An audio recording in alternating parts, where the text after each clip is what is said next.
நம்முடைய அடையாளமே என்ன தெரியுமா? நிறைய பேர் ஒயிட் அண்ட் ஒயிட் போட்டு வந்திருக்கிறீங்க. நானும் ஒரு ஒயிட் கலர் ஜிப்பாக போட்டிருக்கிறேன்.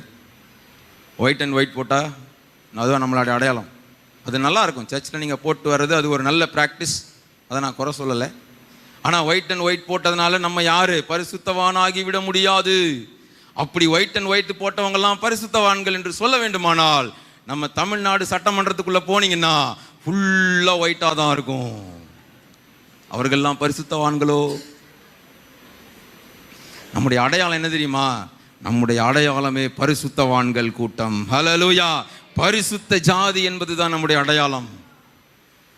முதலாம் அதிகாரத்தில் யோசுவா சொல்றாரு, போஜன பதார்த்தங்களை ஆயத்தம் பண்ணுங்கப்பா, கிளம்ப போறோம் அப்படின்றாரு. ஆண்டவர் சொல்றாரு, போஜன பதார்த்தத்தை ஆயத்தம் பண்ற, இங்கேயே தான் உட்காந்துருப்பேன்.